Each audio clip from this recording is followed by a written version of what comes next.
Hello and welcome back to the second part of this video. आज हम start करेंगे from question number 21। इसमें पूछा गया है which of the following is an example of emulsifying suppository base. यानी आपको इमल्सिफाइंग स्पोजिटिव बेस की एग्जांपल बतानी है। सो यहाँ पर आपके पास चार ऑप्शंस है। जो राइट आंसर है उसको आप चूज़ कर सकते हैं and then we will check the answers at the end of this video. Answers के साथ हम एक्सप्लेनेशन भी आपको देंगे जिससे आपका जो कॉन्सेप्ट है वो क्लियर हो जाएगा हर एमसीक्यू से रिलेटेड। ठीक है। सो नेक्स्ट क्वेश्चन जो है इसमें पूछा गया है which of the following is a powerful vasoconstrictor. So powerful vasoconstrictor की एग्जांपल बतानी है आपको। यहाँ पर आपके पास चार ऑप्शंस है that is angiotensin second, histamine, cimetidine and insulin. ठीक है। So choose the right answer and then we will check it very soon. Next question जो हमें इसमें पूछा गया है दैट इज़ जो फेरस सल्फेट है is used to treat the deficiency of which mineral. यानी जो फेरस सल्फेट है इसे हम यूज़ करते हैं to treat the deficiency of which mineral. नीचे ऑप्शंस में है कैल्शियम, मैग्नीशियम, आयरन या फिर जिंक। ठीक है। फिर जो नेक्स्ट क्वेश्चन है इसमें हमें पूछा गया है क्वेश्चन नंबर 24 में what is the common side effect of taking opioids.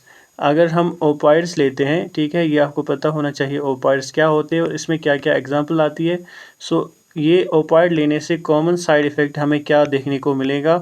सो यहाँ पर आपके पास चार ऑप्शंस है जैसे diarrhoea, constipation, increased heart rate या फिर ड्राई माउथ। नेक्स्ट जो क्वेश्चन है दैट इज़ क्वेश्चन नंबर 25। इसमें पूछा गया है which of the following agents is used as an oral hypoglycaemic agent. यानी फॉलोइंग ड्रग्स में से कौन सा जो एजेंट है या ड्रग है जिसे हम यूज़ करते हैं एज ऑरल हाइपोग्लाइसेमिक एजेंट। ठीक है। Next question that is gelatin is primarily used as. जो जिलेटिन है उसे हम प्राइमरीली यूज़ करते हैं एज, ठीक है, क्या बाइंडर या फिर डिसइंटीग्रेंट, ल्यूब्रिकेंट या स्पोस्टी बेस। नेक्स्ट जो क्वेश्चन है that is HMG CoA reductase is the drug target for which class of drugs। यानी ये जो एंजाइम है HMG coenzyme A reductase ये एक ड्रग टारगेट है for which class of drugs, statins, antihistamines, beta blockers या फिर प्रोटॉन पंप इनहिबिटर्स। नेक्स्ट जो क्वेश्चन है that is Henderson Hasselbalch equation जो है ये हम यूज़ करते हैं टू डिटरमाइन व्हाट। तो यहाँ पर आपके पास अगेन चार ऑप्शंस है। So percentage of cardiac output, renal clearance, degree of ionisation या VD of a drug, volume of distribution of a drug. Next जो क्वेश्चन है that is question number 29 which organ is primarily responsible for drug metabolism. ये आपने जो है drug metabolism में पढ़ा होगा कि कौन सा ऑर्गन जो है प्राइमरीली रिस्पॉन्सिबल होता है फॉर ड्रग मेटाबॉलिज्म। सो यहाँ पर आपके पास चार ऑप्शंस है, चूज़ द आंसर करेक्टली। ठीक है। नेक्स्ट जो क्वेश्चन है that is what is the mechanism of action of aspirin. Mechanism of action of aspirin बताना है आपको। So inhibition of cyclooxygenase, blocking dopamine receptors, inhibition of angiotensin second, blocking H2 receptors. ठीक है। Next जो question है इसमें आपसे पूछा गया है क्वेश्चन नंबर 31 में which of the following drugs is classified as sulphonyl urea. यानी इन ड्रग्स में से कौन सा जो ड्रग क्लास है जिसे हम क्लासीफाई करते हैं as sulphonyl urea. Next question clinical जो फेज़ होते हैं, ट्रायल्स होते हैं, उनमें इन फेज़ 1 क्लिनिकल ट्रायल जो है the drug is primarily tested for. आपने ये पढ़ा होगा जो फेज़ 1 क्लिनिकल ट्रायल्स होते हैं उसमें हम ड्रग को प्राइमरीली टेस्ट करते हैं किस चीज़ के लिए, एफिकेसी, सेफ्टी, कॉस्ट इफेक्टिवनेस या फिर marketing potential. Next question that is question number 33 what is the chemical name of vitamin C. यानी जो विटामिन सी है उसका आपको केमिकल नेम बताना है। ठीक है। इजी क्वेश्चन है। Next question potassium sparing diuretics जो होते हैं शुड बी अवॉइडेड, उनको अवॉइड करना चाहिए with which of the following drugs due to the risk of hyperkalaemia. ठीक है। सो यहाँ पर आपके पास चार ऑप्शंस है calcium channel blockers, beta blockers, angiotensin converting inhibitors, angiotensin converting enzyme inhibitors या फिर लूप डायरेटिक्स। ठीक है। सो ये क्वेश्चन जो है ये ड्रग इंटरेक्शन से रिलेटेड है। ठीक है। Next question that is amlodipine, question number 35 में पूछा गया है amlodipine mesylate is an anti hyper. यहाँ आपको यहीं से बताया जा रहा है कि ये एक एंटी हाइपरटेंसिव ड्रग है जो बिलोंग करता है टू डैश क्लास। ठीक है, सो यहाँ पर आपको इसकी क्लासिफिकेशन बतानी है। आपके पास 4 ऑप्शंस है and you can choose the right answer. आप इन सारे आंसर्स को अपनी जगह पेन डाउन करके रखिए and we will check the answers with explanation very soon. ठीक है, नेक्स्ट जो क्वेश्चन है दैट इज पाइलोकार्पिन जो है is used to treat which of the following conditions. Pilocarpine को किस चीज़ के लिए यूज़ करते हैं? ग्लूकोमा, अस्थमा, हाइपरटेंशन या फिर पेप्टिक अल्सर। नेक्स्ट जो क्वेश्चन है इसमें पूछा गया है which part of gastrointestinal tract contains Brunner's gland. Anatomy physiology से रिलेटेड क्वेश्चन है, यानी जो जीआई ट्रैक होती है उसमें किस पार्ट में ब्रूनर्स ग्लैंड जो है पाए जाते हैं? स्टोमक, इलियम, डूडेनम या फिर कोलन में। एंड नेक्स्ट जो क्वेश्चन है question number 38 which of the following is an example of topical route of drug administration. Routes of drug administration आपने पढ़े होंगे, सो उसी से रिलेटेड क्वेश्चन है। यहाँ पर आपको topical route of drug administration की जो है एग्जाम्पल बतानी है। ठीक है, so intravenous injection, transdermal patch, intramuscular injection या फिर oral tablets. Next question what is the pH range of gastric juice under fasting conditions. ठीक है, so pH range of gastric juice बतानी है आपको under fasting conditions. So option A, option B या option C या फिर option D. Next जो question है क्वेश्चन नंबर 40 जिसमें पूछा गया है आपसे acyclovir is commonly used to treat which of the following viral infection. Acyclovir कौन सी वायरल इन्फेक्शन के लिए हम यूज़ करते हैं?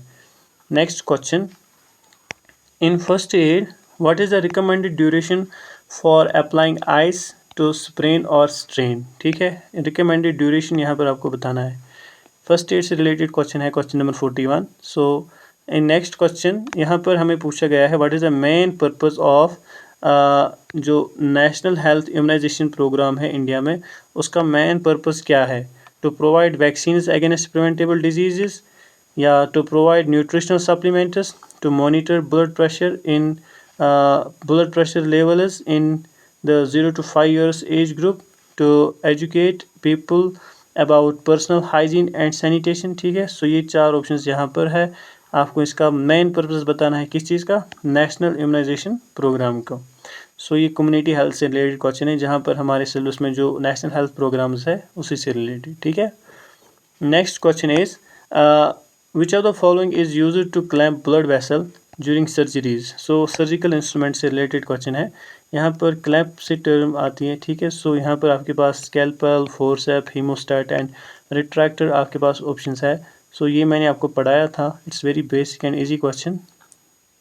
नेक्स्ट जो क्वेश्चन है दैट इज क्वेश्चन नंबर 44 जिसमें पूछा गया है what is the primary purpose of oral rehydration solution. यानी जो या सॉल्ट या सोल्यूशन कह सकते हैं, जो ORS है उसका प्राइमरी पर्पस या प्राइमरी यूज़ क्या है? So choose the option from here. Next question that is for major accidents involving heavy bleeding what should be done first. यहाँ पर एक्सीडेंट की बात हो रही है, मेजर एक्सीडेंट की बात हो रही है। सो हेवी ब्लीडिंग जिसमें हुई हो वहाँ पर हमें एज अ फर्स्ट एड कौन सा स्टेप उठाना चाहिए? Immobilize the affected limb, apply the tourniquet, administer CPR, apply antiseptic to the wound। Next question that is what is the main focus of revised National Tuberculosis Control Program। जो RNTCP है उसका main focus क्या है? ठीक है, next question that is question number 47 which of the following instrument is used for suturing and holding needles during surgeries। So again surgical instrument से related question है। So यहाँ पर आपको बताना है कौन सा इंस्ट्रूमेंट हम यूज़ करते हैं किस लिए? सूचरिंग के लिए and holding needles during surgeries. Scalpel, bone cutter, needle holder, suction. ठीक है, suction. Next what is the primary cause of beri. जो बेरी एक कंडीशन है ये किस विटामिन डिफिशिएंसी की वजह से होता है? क्वेश्चन नंबर 48 है ये। नेक्स्ट जो क्वेश्चन है दैट इज क्वेश्चन नंबर 49 जिसमें पूछा गया है which of the following is a core component of national rural health mission in India. So core component बताना है आपको NRHM का। यहाँ पर आपके पास 4 ऑप्शंस है। First option is providing free surgical procedures to the senior citizens, reducing the number of tobacco consumers in rural areas, strengthening and decentralizing the healthcare system for rural areas, providing insurance coverage for urban population। ठीक है। Next जो question है that is question number 50, which instrument is specifically designed for retracting and holding tissues during surgery. So यहाँ पर term याद रखनी है, retractor या होल्ड करना। सो स्केलिपल, रिट्रैक्टर, रिटेनर, हीमोस्टैट। यहाँ पर आपके पास 4 ऑप्शंस है, choose the answer correctly. Next जो क्वेश्चन है जिसमें पूछा गया है क्वेश्चन नंबर 51 में, what should be used for cleaning and disinfecting a minor cut or abrasion। so it's a question related to first aid। ठीक है, अगर कोई कट हुआ मतलब माइनर कट या एब्रेशन है, वहाँ पर हम क्लीनिंग या डिसइंफेक्टिंग के लिए क्या चीज़ जो है इस्तेमाल करते हैं। फिर next question, question number 52, which of the following disease is targeted by national vector borne disease control programme. So जो national vector borne disease control programme है, इसके अंडर कौन सा जो डिजीज़ है टारगेट होती है, ट्यूबरकुलोसिस, HIV, हाइपरटेंशन या मलेरिया। ठीक है। So remember the key term vector, आपको खुद समझ में आ जाएगा यहाँ पर। ठीक है, ऑलरेडी हमने इसके बारे में बहुत सारे ऑब्जेक्टिव्स किए हैं, so this should be very easy for you. Question number 53, which instrument is used for cutting and removing dense tough tissue, bone और cartilage during surgery। ठीक है, यहाँ पर कटिंग से रिलेटेड क्वेश्चन है और टिश्यू या बोन या कार्टिलेज से रिलेटेड है। सो इंस्ट्रूमेंट का नाम बताना है, रिट्रैक्टर, फोर्सेप, सक्शन डिवाइस या फिर bone cutter. Next question, question number 54, which organ secretes insulin, यानी कौन सा ऑर्गन जो है सिक्रीट करता है इंसुलिन। वेरी इजी क्वेश्चन है। Next question, what type of immunity results from receiving A vaccine, जब कोई जो है वैक्सीनेशन कराता है, ठीक है, तो उसे कौन सी इम्यूनिटी मिलती है वैक्सीनेशन से, वो बताना है आपको। Next question that is question number 56, which of the following is common method for sterilising surgical instruments, यानी कौन सा मेथड जो है कॉमन है for sterilising surgical instruments. Option यहाँ पर आपको दिए गए हैं and choose the correct answer rightly. ठीक है। Next question, which of the following is not, यहाँ पर याद रखना है, is not an example of sterilisation, culture media, dry heat, ethylene oxide, ultraviolet radiations. ठीक है, so choose the answer correctly. Next जो क्वेश्चन है that is question number 58, what does the acromion incidence rate refers in epidemiology, यानी incidence rate का क्या मतलब होता है किसमें, एपिडेमियोलॉजी में। 4 ऑप्शंस है, the proportion of population in a community, the number of new cases of a disease in a specific population, the number of deaths per million, the likelihood of transmission of disease. Next question that is question number 59, during surgery which instrument is specifically use to make incision, यानी incision के लिए कौन सा instrument हम use करते हैं, haemostat, retractor, scalpel, needle holder. ठीक है। नेक्स्ट जो क्वेश्चन है that is question number 60, which of the following is a common symptom of dehydration. ठीक है, कॉमन सिम्टम ऑफ डिहाइड्रेशन बताना है आपको यहाँ पर। इसी के साथ हमने जो है 60 MCQs यहाँ पर डिस्कस किए हैं, जिसमें मैंने आपको पहले ही बताया था कि आप अपनी जगह जो है राइट आंसर्स को चूज़ कीजिए। ठीक है, फ्रॉम क्वेश्चन नंबर 20 to 60 ये कुल मिला के 40 MCQs आते हैं। ठीक है, सो 40 MCQs में एटलीस्ट आपके 35 प्लस जो है ठीक हो जाने चाहिए। ठीक है, अगर ठीक है दैट्स वेरी गुड, अगर ठीक नहीं है तो आपको बहुत ज़्यादा प्रैक्टिस करनी है। ठीक है, so let us check the explanation starting from the question number 20। अब हम इनकी एक्सप्लेनेशन देखते हैं और आंसर्स देखते हैं। सो क्वेश्चन नंबर 21 जो है इसमें पूछा गया था इमल्सिफाइंग स्पॉजिटिव बेस। सो इमल्सिफाइंग स्पॉजिटिव बेस का जो क्वेश्चन नंबर 21 का जो राइट आंसर है वो है ऑप्शन बी, दैट इज़ वाइटिपसॉल। ठीक है, so option be here is the right answer. जो वाइटिपसॉल है ये एग्जांपल है किस चीज़ की, इमल्सिफाइंग स्पॉजिटिव बेस की, जो which are synthetic bases that include emulsifiers allowing them to absorb a small amount of water or aqueous solution। ठीक है, ये होते हैं emulsifying suppository bases। उसके बाद इसमें जो बाकी ऑप्शंस थे जैसे कोका बटर, पॉलीइथाइलिन ग्लाइकॉल या ग्लाइसरॉल जेलेटिन, वो भी जो है अलग अलग बेसिस होते हैं। जैसे कोका बटर जो है, अगर हम कोका बटर की बात करें, इज़ एन ऑलिजेनस यानी fatty base with limited water absorption capacity unless an emulsifying agent like lanolin is added। ठीक है, इसी तरीके से पॉलीइथाइलिन ग्लाइकॉल जिसे पैक्स भी कहते हैं, PEGS पैक कहते हैं, ये वाटर सॉल्युबल या मिसिबल बेसिस होते हैं that dissolve in body fluids rather than melting. उसके बाद जो नेक्स्ट है दैट इज़ ग्लाइसरॉल जेलेटिन, ये बेसिस होते हैं which are also water soluble या miscible, commonly used for vaginal suppositories. So यहाँ पर जो हमारा राइट आंसर है, so it will be the option B. ठीक है, Witepsol. Next question that is 22, जिसमें पूछा गया है पावरफुल वाइजोकॉन्स्ट्रिक्टर के बारे में। सो गिवन ऑप्शंस में से हमारा जो राइट आंसर रहेगा वो रहेगा ऑब्वियसली एंजियोटेंसिन सेकंड। अगेन मैंने अपनी प्रीवियस वीडियो में भी आपको कहा था कि आप जो है रास सिस्टम को बड़े अच्छे से पढ़िए, बिकॉज एनी हाउ मुझे लगता है कि इस बार आपकी JK SSB में 1 या 2 क्वेश्चन इसी टॉपिक से रिलेटेड होंगे। ठीक है, so this is a golden chance for you to clear and cover this concept very clearly. So angiotensin second जो है, अगर हम इसकी एक्सप्लेनेशन देखें, एंजियोटेंसिन सेकंड इज़ अ की हार्मोन इन रेनिन एंजियोटेंसिन सिस्टम, या जिसे हम रेनिन एंजियोटेंसिन एल्डोस्टेरोन सिस्टम भी कहते हैं, जो वेरी पोटेंट वाइजोकॉन्स्ट्रिक्टर होता है। ये सिग्निफिकेंटली इंक्रीज़ करता है blood pressure by narrowing the blood vessels, यानी जो ब्लड वेसल्स है उनको नैरो कर देता है, जिसकी वजह से ब्लड प्रेशर इंक्रीज़ होता है। अब अगर हम देखें, इसमें हिस्टामिन भी ऑप्शन है। हिस्टामिन जो है वो कॉज करता है vasodilation, not vasoconstriction. So again here this is exam point of view से ये भी इंपॉर्टेंट है यहाँ पर कि हिस्टामिन जो है वो वैजोडाइलेशन करता है, नॉट वैजोकॉन्स्ट्रिक्शन। फिर इसमें ऑप्शन है cimetidine. Cimetidine is a histamine H2 receptor antagonist, and insulin जो है वो हार्मोन है that regulates blood sugar, neither of which are powerful vasoconstrictor, यानी इनमें से कोई भी पावरफुल वैजोकॉन्स्ट्रिक्टर नहीं है। सो अगेन सिमिटिडीन, इंसुलिन या हिस्टामिन जो है ये भी आपके प्लस पॉइंट बन गए ऑब्जेक्टिव पॉइंट ऑफ व्यू से। सो इन नेक्स्ट क्वेश्चन या MCQ ऐसे भी आपसे इनमें से कोई क्वेश्चन जो है आपसे पूछा जा सकता है। नेक्स्ट जो क्वेश्चन है that is question number 23। Ferrous sulphate जो है is used to treat the deficiency of which mineral. Obviously यहाँ पर हमारा जो आंसर है वो रहेगा option C, that is iron. ठीक है, फेरस सल्फेट जो है वो आयरन डिफिशिएंसी या जो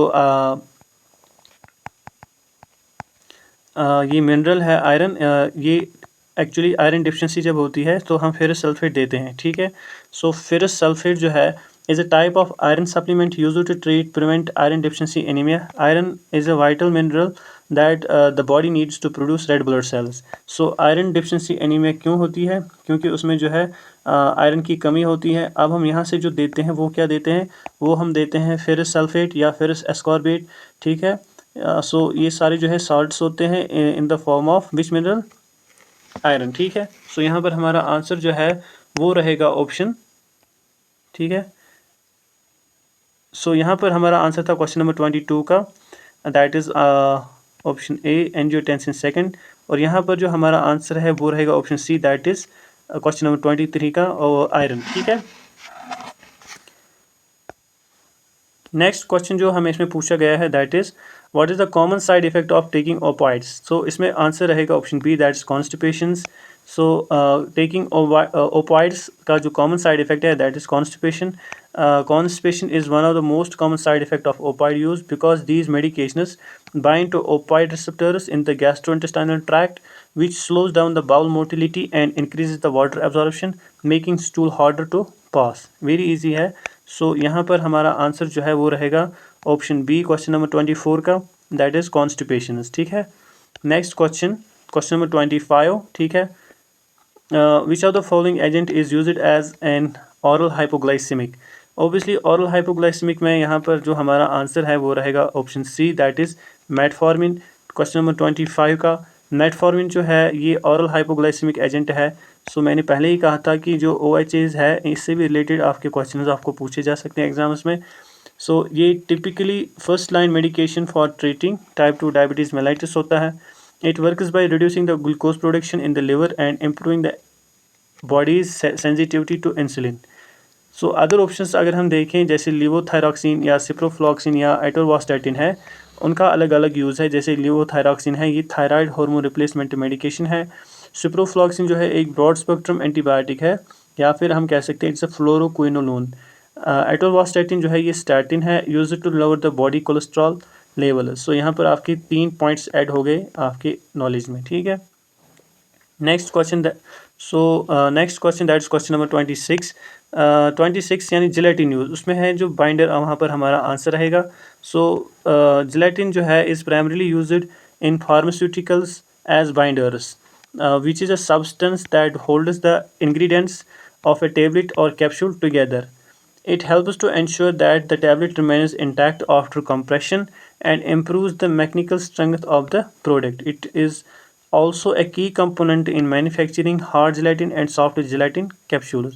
So यहाँ पर जो हमारा आंसर है दैट इज क्वेश्चन नंबर 26 का, वो रहेगा option A, that is binder. So gelatin जो है ये हम प्राइमरीली यूज़ करते हैं as binders. Next question that is question number 27। So question number 27 का आंसर रहेगा HMG को ए रिडक्टेज जो है is the drug target for which class of the drug. ये हमारा क्वेश्चन था। यहाँ पर हमारा आंसर रहेगा A, that is statin. So HMG coenzyme A reductase जो है ये की एंजाइम होता है in the cholesterol synthesis pathway in liver. जो स्टैटिन्स होते हैं और class of drug that competitively inhibits this enzyme, यानी इसी एंजाइम को जो है वो क्या करते हैं, इनहिबिट करते हैं, thereby reducing the production of cholesterol, और कोलेस्ट्रॉल की प्रोडक्शन को कम करते हैं लिवर में। This action lowers the blood cholesterol levels, इसकी वजह से क्या होता है, ब्लड कोलेस्ट्रॉल लेवल्स कम होती है, which is helpful in preventing cardiovascular diseases. So यहाँ पर हमारा आंसर रहेगा स्टैटिन, ऑप्शन ए, ठीक है। क्वेश्चन नंबर 27 का आंसर रहेगा ऑप्शन ए। नेक्स्ट जो क्वेश्चन है that is question number 28। Henderson Hasselbalch equation जो है ये हम यूज़ करते हैं टू डिटरमाइन। सो इसका आंसर जो है वो रहेगा option C, that is degree of ionisation. So Henderson Hasselbalch equation जो है ये हम यूज़ करते हैं to determine the degree of ionisation of a drug at a specific pH। So यहाँ पर ये भी याद रखना है, एट स्पेसिफिक pH हम डिटरमाइन करते हैं degree of ionisation of a drug. जो ये रिलेट करता है किस चीज़ को, pH of a solution and pK क्या होता है, एसिड डिसोसिएशन कांस्टेंट होता है ऑफ ए सब्सटेंस, और the ratio of concentration of ionised and unionised form. So इन 3 चीज़ों को ये कोरिलेट करता है, pH of solution, pKa, ratio of concentration of ionised and unionised forms, जिसमें कंजुगेटेड बेसिस और वीक एसिड्स आते हैं। सो यहाँ पर और एक पॉइंट आपको याद रखना है, that is this is a key principle in pharmacology as the degree of ionization affects how well a drug can cross the cell membrane and be absorbed or eliminated by the body. So यही जो है pKa value ही जो है, जिसे हम acid dissociation constant भी कहते हैं, यही डिटरमाइन करता है कि किस प्रकार से जो है एक ड्रग जो है सेल मेम्ब्रेन को क्रॉस करेगा और एब्जॉर्ब हो जाएगा या फिर एलिमिनेट हो जाएगा बॉडी से। सो यहाँ पर हमारा जो आंसर है वो रहेगा option C, that is degree of ionisation. फिर जो नेक्स्ट क्वेश्चन है दैट इज़ 29, उसका भी आंसर जो है वो रहेगा लिवर, क्योंकि लिवर जो है ये प्राइमरीली रिस्पॉन्सिबल होता है for drug metabolism. So almost maximum absorption of drug absorption जो है, या सॉरी ड्रग मेटाबॉलिज्म जो है वो लिवर में होती है। सो क्वेश्चन नंबर 20 का आंसर क्या रहेगा, option B, that is liver जो है is the primary organ responsible for drug metabolism in the body. It contains specialized enzymes such as cytochrome P450, which breaks down or modify drugs into metabolites. This process is called biotransformation. Often makes the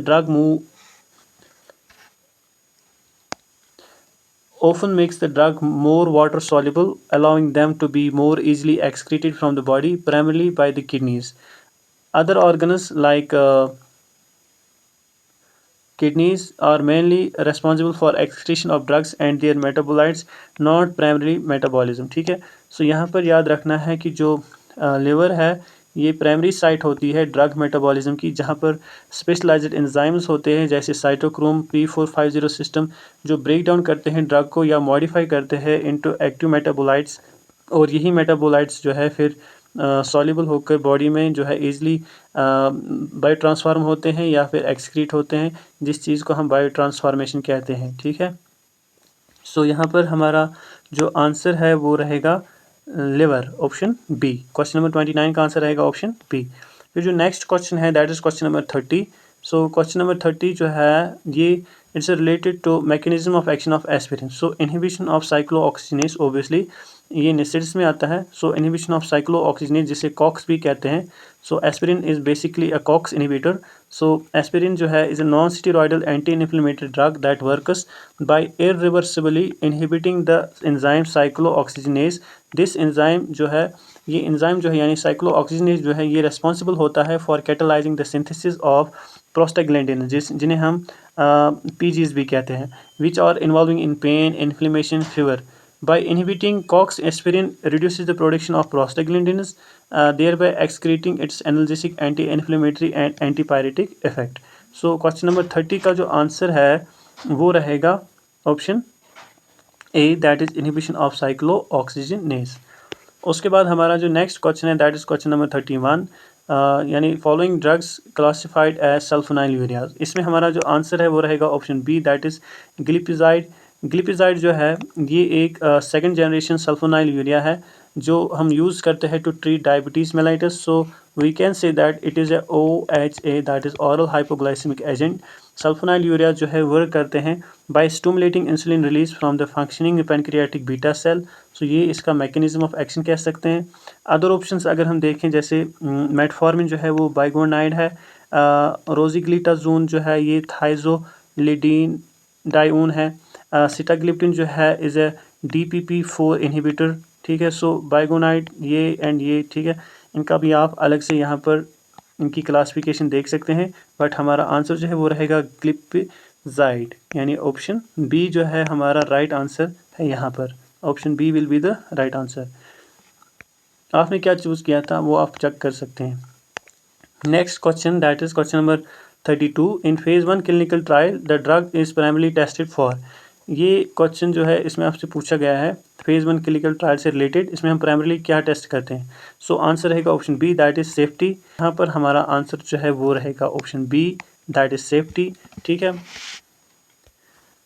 फिर जो next question है that is question number 33। Chemical name of vitamin C, obviously वो ascorbic acid रहेगा। So ascorbic acid जो है ये chemical name of vitamin C है। ये एक एसेंशियल न्यूट्रिएंट होता है known for its antioxidant properties and its role in synthesising collagen. Vitamin B5 जो है उसे पैंथोथेनिक एसिड कहते हैं, विटामिन B3 को nicotinic acid and vitamin B9 को फोलिक एसिड। इनके केमिकल नेम्स भी आपको पता होना चाहिए, ये भी आपको जो है आपके एग्जाम्स में आपसे पूछा जा सकता है। सो यहाँ पर हमारा जो आंसर है क्वेश्चन नंबर 33 का वो रहेगा option A, that is ascorbic acid.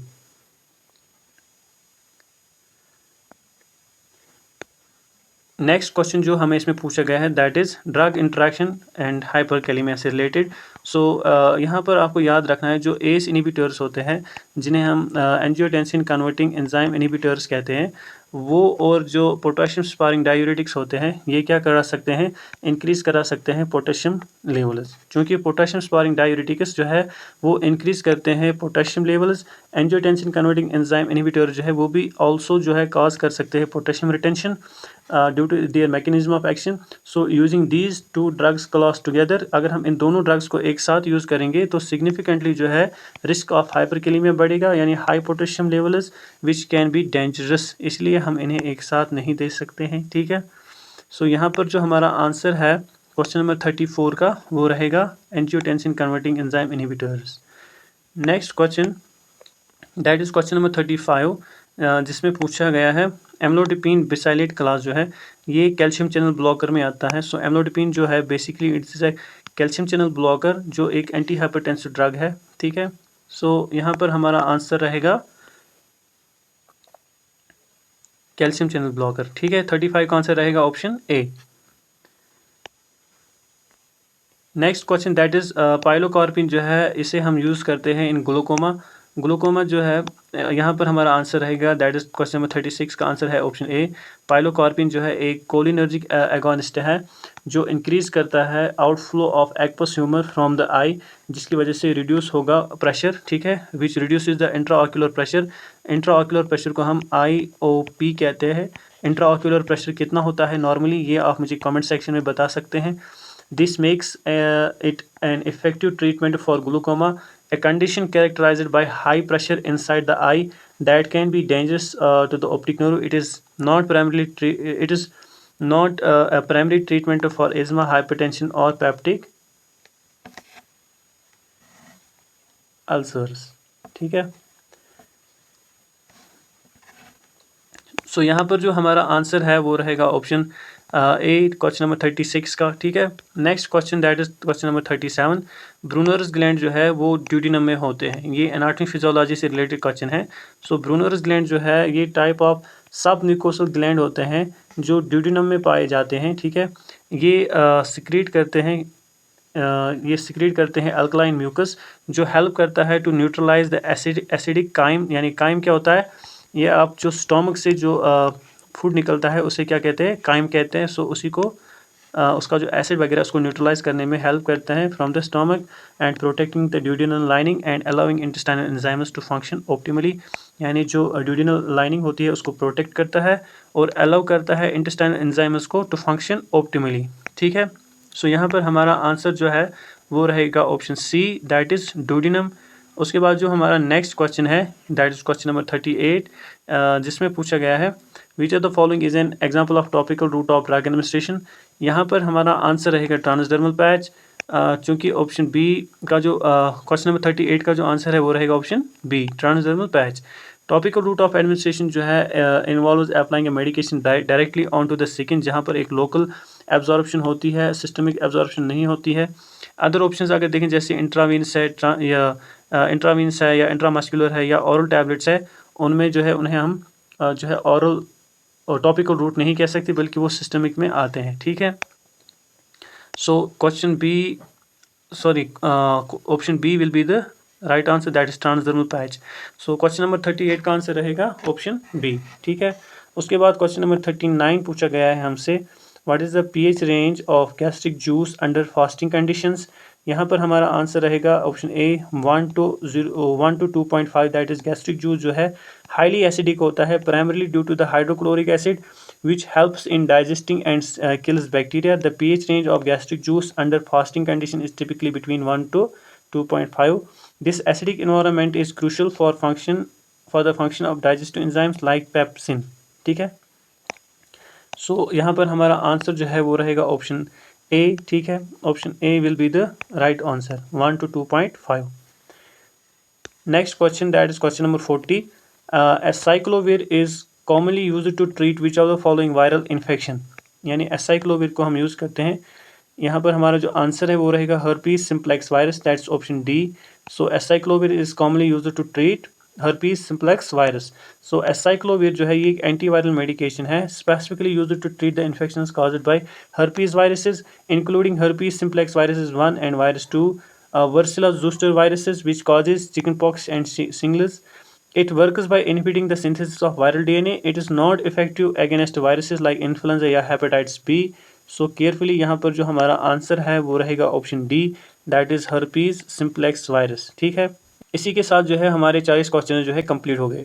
So next question जो है that is question number 41। Recommended duration for applying eyes जो है वो 10 to 20 मिनट्स है यहाँ पर। सो ऑप्शन बी जो है क्वेश्चन नंबर 41 का वो राइट आंसर रहेगा। So for acute injuries like sprain या strain recommended duration for applying an ice pack is typically 10 to 20 minutes, ठीक है। सो यहाँ पर जो हमारा आंसर है वो रहेगा option B, that is 10 to 20 minutes, question number 41 का। उसके बाद जो हमारा नेक्स्ट क्वेश्चन है that is question number 42। So question number 42 की अगर हम एक्सप्लेनेशन और आंसर देखें वो है option A. So question number 42 में what is the main purpose of national immunisation programme. So यहाँ पर हमें मेन पर्पस बताना है। सो मेन पर्पस क्या है, to provide vaccines against preventable diseases, यानी यही इसका जो है राइट आंसर रहेगा। जो इम्यूनाइजेशन प्रोग्राम है ये डायरेक्टली इम्प्लाई करता है administration of vaccines to build immunity against specific diseases. In India national immunisation programme जिसे हम NIP कहते हैं या यूनिवर्सल इम्यूनाइजेशन प्रोग्राम UIP भी कहते हैं focuses on providing free vaccines against 12 vaccine preventable diseases to reduce child mortality and morbidity. Other options जो है इसमें while related to the general health and not to the main purpose of immunization program. So यहाँ पर हमारा answer option A रहेगा to provide vaccines against preventable diseases. Question number 42 का answer है option A.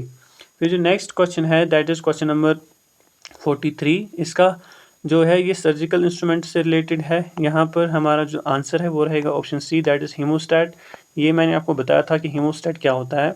So haemostat जो है is a surgical instrument specifically designed to control bleeding during surgery by clamping blood vessel और tissue. ठीक है, clamping भी मैंने आपको समझाया था क्या होता है.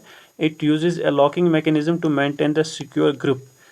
स्कैल्पल जो है is used for making incisions या कट्स. फोर्सेप्स जो है is generally used for grasping or compressing tissues. Hemostat or a type of hemostatic forceps. Retractor जो है वो हम यूज़ करते हैं to hold back the tissues to provide better view of general surgical area. ठीक है, यहाँ पर फिर हमारा आंसर जो है ऑप्शन सी क्वेश्चन नंबर 43 का रहेगा दैट इज़ हीमोस्टैट. नेक्स्ट क्वेश्चन जो हमें इसमें पूछा गया है दैट इज़ जिसका आंसर है डिहाइड्रेशन. और जो है इसका प्राइमरी पर्पज़ है यूज़ जो है वो होता है to replenish the dehydration. So ये हमारा यहाँ पर जो है इसका राइट आंसर रहेगा. नेक्स्ट क्वेश्चन दैट इज़ 45 जिसमें हमारा आंसर रहेगा apply a tourniquet for major accidents involving heavy bleeding. वहाँ पर हम क्या करते हैं अप्लाई करते हैं tourniquet. So for major accidents यहाँ पर हेवी ब्लीडिंग हो. Primary and most immediate action is to control the blood loss. A tourniquet is used for life-threatening extremity hemorrhage when direct pressure is ineffective or not feasible. So यहाँ पर हमारा answer रहेगा apply tourniquet. Option B will be the right answer. Next जो question है question number 46. What is the main focus ठीक है of RNTCP program? So main focus जो है वो है controlling the spread of tuberculosis. Obviously the program is related to the tuberculosis. So answer भी tuberculosis से ही related रहेगा. So यहाँ पर हमारा आंसर है controlling the spread of tuberculosis. ठीक है. So the name of program revised national tuberculosis control program. ये फोकस करता है tuberculosis control पे to reduce the incidence of mortality of tuberculosis, ultimately working towards eliminating the disease as a public health problem. फिर question number 47 जो है ये surgical instrument से related question है जहाँ पर switching and holding needle during surgery से question है. सो ऑप्शन बी है यहाँ पर हमारा राइट आंसर. ठीक है, क्वेश्चन नंबर 47 का आंसर क्या है नीडल होल्डर. वो रहेगा option B that is needle holder. Next जो क्वेश्चन है that is 48. which vitamin what is the primary cause of beriberi? So option A will be the right answer, that is vitamin B1 deficiency. So vitamin B1 deficiency की वजह से क्या होता है beriberi cause होता है. सो beriberi जो है is a disease caused by the deficiency of thiamine also known as vitamin B1. This deficiency can occur due to the inadequate dietary intake, excessive alcohol consumption, or certain medical conditions that impair the absorption or increase the body's need for thiamine. सो यहाँ पर हमारा जो answer है वो रहेगा vitamin B1 option A. ठीक है, next जो क्वेश्चन है दैट इज़ क्वेश्चन नंबर 49. यहाँ पर हमारा आंसर रहेगा option C national rural health mission जो है इसका जो कंपोनेंट से रिलेटेड क्वेश्चन था. So it is strengthening and decentralising the health care system for rural areas. या आप यहाँ पर इसकी एक्सप्लेनेशन जो है वो पढ़ सकते हैं. ठीक है, फिर जो नेक्स्ट क्वेश्चन है सो क्वेश्चन नंबर 49 का जो यहाँ पर आंसर है वो रहेगा ऑप्शन सी. ठीक है, strengthening and decentralising the health care system for rural areas. फिर क्वेश्चन नंबर 50 है. सो क्वेश्चन नंबर 50 का जो आंसर रहेगा वो रहेगा रिट्रैक्टर. रिट्रैक्टर्स के बारे में हमने पढ़ा था. ये स्पेसिफिकली डिज़ाइनड होते हैं for retracting and holding the tight tissues. ठीक है, tissues during surgery. So surgical retractors are the tools specifically designed to hold back the tissues, muscles or organs, provide a clear view and access to the surgical site during the operation. ये दो प्रकार के हो सकते हैं hand held या self returning रिट्रैक्टर्स. सो यहाँ से हैंड हेल्ड या सेल्फ रिटर्निंग रिट्रैक्टर्स से जो है आपके क्वेश्चंस बन सकते हैं. सो इससे भी आप अच्छे से पढ़िएगा. ठीक है, depending on the procedure and need for stability. So यहाँ पर हमारा आंसर जो है वो रहेगा option B that is retractor. फिर नेक्स्ट जो क्वेश्चन है क्वेश्चन नंबर 51 का आंसर रहेगा स्टेराइल वाटर। यहाँ पर अगर नॉर्मल सलाइन होता, ठीक है, तो वो भी आपका जो है राइट आंसर रहता, बट हमारे ऑप्शंस में स्टेराइल वाटर है तो स्टेराइल वाटर ही राइट आंसर है। सो स्टेराइल वाटर या नॉर्मल सलाइन जो है ये रिकमेंडेड एजेंट होता है for cleaning minor cuts and aberrations, because ये इफेक्टिव होता है डिब्रिस को रिमूव करने में और बैक्टीरिया को without harming the exposed tissue और interfering with the natural healing process. बाकी अगर हम देखें जैसे हाइड्रोजन पेरोक्साइड, डेक्सट्रोज सोल्यूशन या सोडियम बाइकार्बोनेट जो है ये सूटेबल नहीं होते हैं, या रीज़न आप यहाँ पर देख सकते हैं। सो हमारा आंसर जो है क्वेश्चन नंबर 51 का वो रहेगा option C, that is sterile water. फिर नेक्स्ट क्वेश्चन जो है दैट इज क्वेश्चन नंबर 52, जिसमें national vector borne disease control programme से रिलेटेड क्वेश्चन है। सो यहाँ पर मलेरिया हमारा जो है राइट आंसर रहेगा, क्योंकि मलेरिया जो है वो वेक्टर बॉर्न डिजीज़ है, रेस्ट इसमें जो है वो अलग से है, वो इसमें नहीं आते हैं। सो ये क्वेश्चन बहुत ही इंपॉर्टेंट है आपके लिए। So the national vector borne disease control programme जो है is a comprehensive programme in India aimed at preventing and controlling several vector borne disease, ठीक है, जिसमें से मलेरिया, डेंगू, चिकनगुनिया,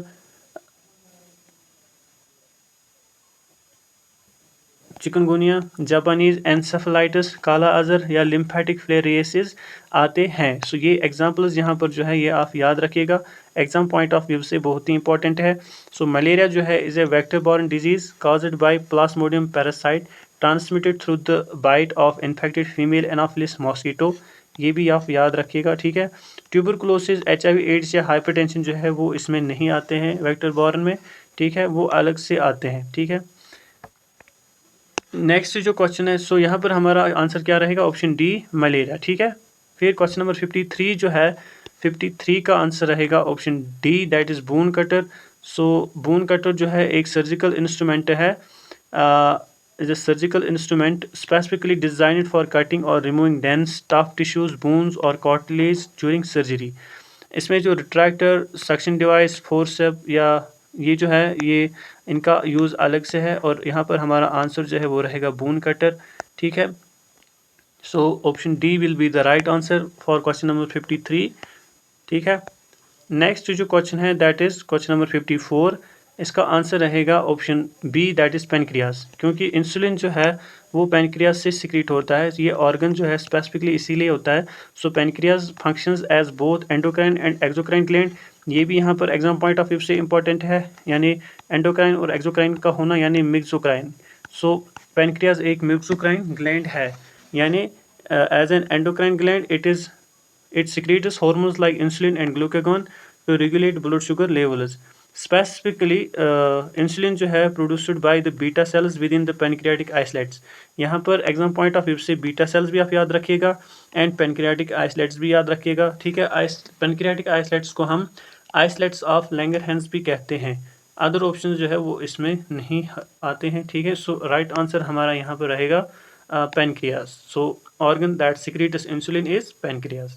नेक्स्ट जो क्वेश्चन है इसमें दैट इज क्वेश्चन नंबर 55, जिसमें पूछा गया है what type of immunity result from receiving vaccine. So ये भी इंपॉर्टेंट है, इसमें आंसर रहेगा option C, that is artificial active immunity. So active immunity जो है इज एक्टिव इम्यूनिटी किसे कहते हैं, when the body's own immunity system produces antibodies against a specific pathogen, यानी जब बॉडी जो है वो खुद एंटीबॉडीज़ प्रोड्यूस करे उसे हम एक्टिव इम्यूनिटी कहते हैं। पैसिव इम्यूनिटी जो है involve receiving pre-made antibiotics from external source offering immediate but temporary protection, यानी इसमें एक्सटर्नल सोर्सेज से जो है एंटीबॉडीज़ लेते हैं, इसलिए हम इसे पैसिव इम्यूनिटी कहते हैं। नेचुरल इम्यूनिटी क्या होती है, natural immunity is acquired through normal life experiences like getting sick with a disease, वो उसे natural active, और baby receiving antibodies from the breast milk उसे natural passive कहते हैं।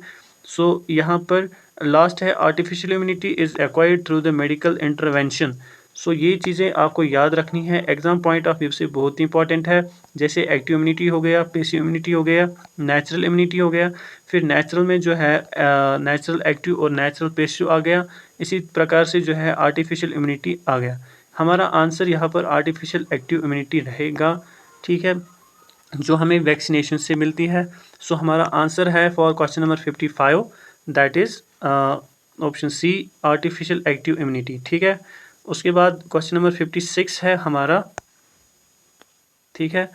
56 जो है यहाँ पर पहले हम क्वेश्चन नंबर 55 में और मैं आपको इसमें थोड़ा ऐड करना चाहता हूँ क्वेश्चन नंबर 55 में, दैट इज़ वैक्सीनेशन जो है is a medical procedure that artificially introduces antigens to stimulate body's immune system to produce its own antibodies and memory cells resulting in artificial active immunity.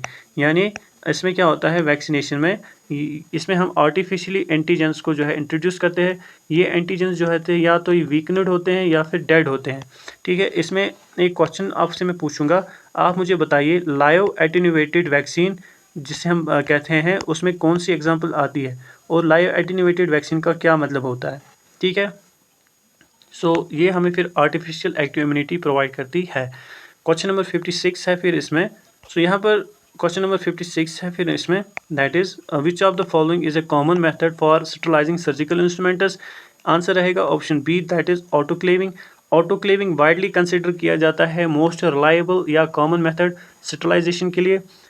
इसमें हम जो है pressure use करते हैं, यानी moisture heat use करते हैं at high temperature, typically 121 degree Celsius to 134 degree Celsius, जो माइक्रो ऑर्गेनिजम्स को किल करती है including highly resistant bacterial spores